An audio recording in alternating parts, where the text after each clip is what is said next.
नमस्ते दोस्तों, स्वागत है आपका आपके अपने YouTube चैनल ट्रेंडिंग स्टॉक्स में। आज 15 जुलाई मंडे का दिन। आज के दिन के लिए हमने जिन स्टॉक्स को स्विंग ट्रेडिंग के पॉइंट ऑफ व्यू से एजुकेशन पर्पज से आइडेंटिफाई किया था, चलिए उनका थ्रेड वेड एनालिसिस करते हैं। वीडियो शुरू करने से पहले वीडियो को लाइक जरूर कर दीजिएगा और इन्वेस्टमेंट ट्रेडिंग करने से पहले अपने सेबी रजिस्टर्ड फाइनेंशियल एडवाइजर की सलाह जरूर से लीजिएगा। हमारे कंटेंट को सिर्फ एजुकेशन पर्पज से ही कंसिडर कीजिएगा। अच्छा, तो पहला स्टॉक हमने सिलेक्ट किया था एपीएल अपोलो। एपीएल अपोलो हमने इसलिए सिलेक्ट किया था क्योंकि अपना एक ट्रेंडिंग स्टॉक है, 50 वीक मूविंग एवरेज के पास में आता है और फिर 20 वीक मूविंग एवरेज से ही बाउंस बैक करके स्टॉक ऊपर भागता है।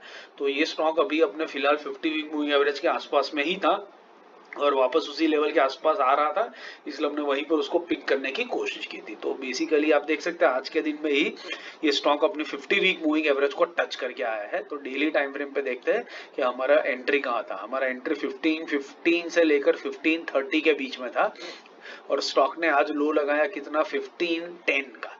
मतलब हमारे बाइंग प्राइस के लोअर एंड तक गया, स्टॉप लॉस को भी हिट नहीं किया।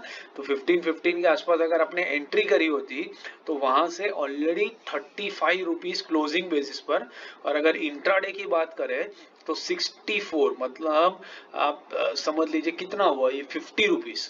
3-3.5% का स्टॉक ने ऑलरेडी मूवमेंट आज के दिन में दिखा दिया। तो बहुत बढ़िया ट्रेड रहा और बहुत बढ़िया एंट्री इसके अंदर में हुई है। वॉल्यूम्स भी पिकअप हो रहे थे।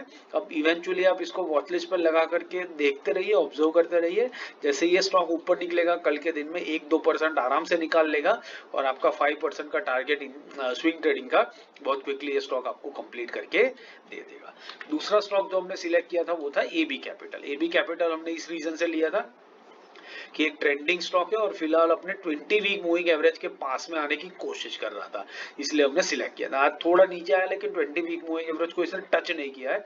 तो देखते हैं डेली टाइम फ्रेम के ऊपर हमारा बाइंग रेंज क्या था। 217 से 220 के बीच में हमारा बाइंग था।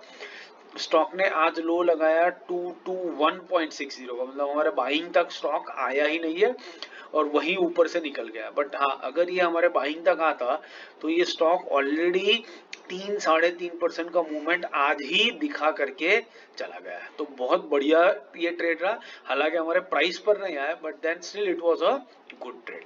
तीसरा स्टॉक जो हमने आइडेंटिफाई किया था वो था बैंक ऑफ इंडिया।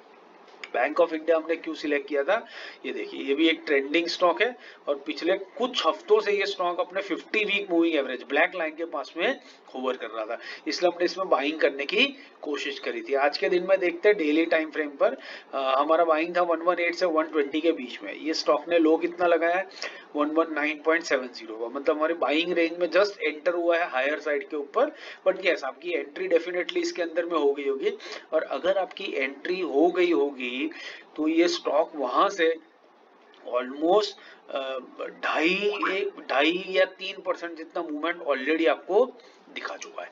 तो 3-3.5 ही पकड़ लीजिए, 0.72 है, मतलब एग्जैक्टली, हाँ एग्जैक्टली 3% का मूवमेंट ये स्टॉक आपको वहीं से दिखा चुका है। तो बहुत बढ़िया ट्रेड रहा होगा और बहुत बढ़िया से एंट्री इसके अंदर में आपकी हुई होगी।